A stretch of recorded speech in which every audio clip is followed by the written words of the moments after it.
अस्सलाम वालेकुम स्टूडेंट्स, बिस्मिल्लाहिर्रहमानिर्रहीम। फर्स्ट जो है हम डिस्कस कर रहे हैं डायरेक्ट प्रोपोर्शन को। Direct proportion is the relation in which one quantity increases और decreases in the same proportion by increasing और decreasing the other quantity. Means कि अगर एक क्वांटिटी इंक्रीज़ हो रही है तो अदर भी इंक्रीज़ होगी, अगर एक क्वांटिटी डिक्रीज़ हो रही है तो अदर भी डिक्रीज़ होगी। उसको क्या बोलेंगे हम? Direct proportion. उसके बाद है हमारे पास inverse proportion. Inverse proportion is the relation in which one quantity increases by decreasing the other quantity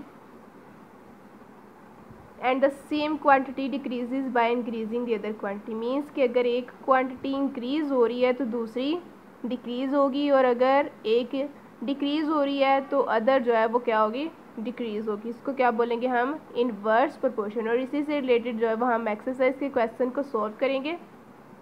exercise का क्वेश्चन नंबर 7 है, if 7 buffaloes give 56 liter milk, how much milk can we get from 12 buffaloes? हमारे पास अगर number of buffaloes जो है वो 7 है तो quantity of milk कितनी है? 56 लीटर है। और अगर नंबर ऑफ बफलोज 12 हैं तो हमने क्वांटिटी ऑफ मिल्क फाइंड करनी है। Suppose required quantity of milk is x। अब यहाँ पे चेक करेंगे कि ये इनवर्स प्रोपोर्शन है या डायरेक्ट है। ये हमने क्वांटिटी जिस तरफ इंक्रीज़ हो रही है उधर हमने एरो लगा लिया, ये ठीक है। उसके बाद हम चेक करेंगे कि ये डायरेक्ट है या फिर इनवर्स है।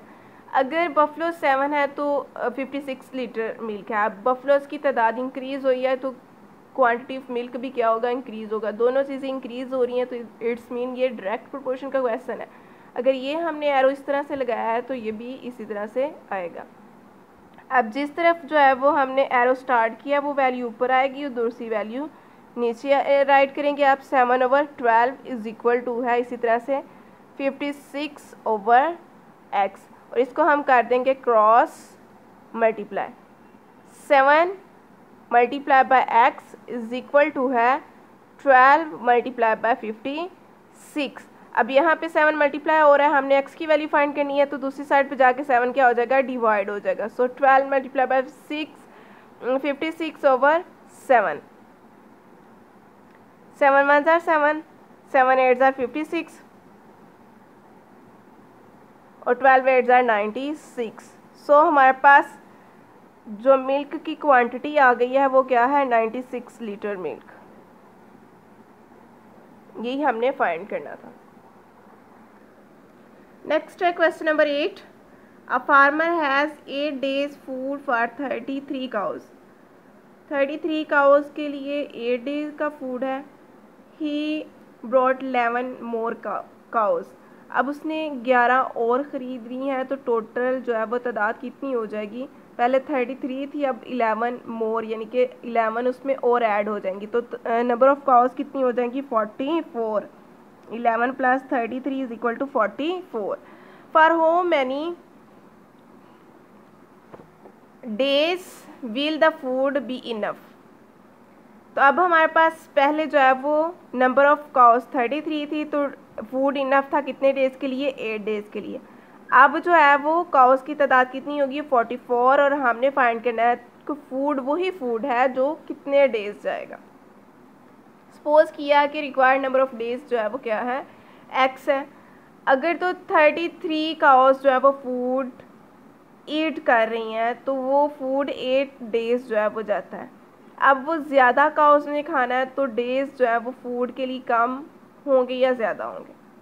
अब ज़्यादा जो है वो काउज फूड खा रही हैं तो जाहिर सी बात है फूड जो है वो जल्दी फिनिश हो जाएगा, यानी कि डेज़ की तादाद कम होगी। तो ये हमारे पास कौन सा प्रोपोर्शन हुआ? एक चीज़ डिक्रीज़ हो रही है और एक इंक्रीज़ हो रही है, तो कौन सा प्रोपोर्शन हुआ? इनवर्स। सो ये आपने एरो नीचे को है तो दूसरा जो है वो उसके इनवर्स होगा, यानी कि उसके उल्ट होगा।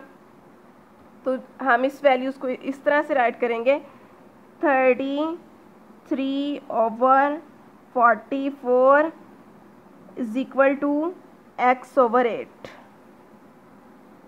अब इसको क्रॉस मल्टीप्लाई कर देंगे। 44 multiply by x is equal to है 8 मल्टीप्लाई बाय 33। तो यहाँ पे 44 मल्टीप्लाई हो रहा है, दूसरी साइड पे जाके डिवाइड हो जाएगा। 8 multiply by 33 over 44। 11 4s are 44, 11 3s are 33, 4 1s are 4, 4 2s are 8 और 3 2s are 6। सो हमारे पास डेज की तादाद आ गई है 6। यही हमने इस क्वेश्चन में फाइंड करना था।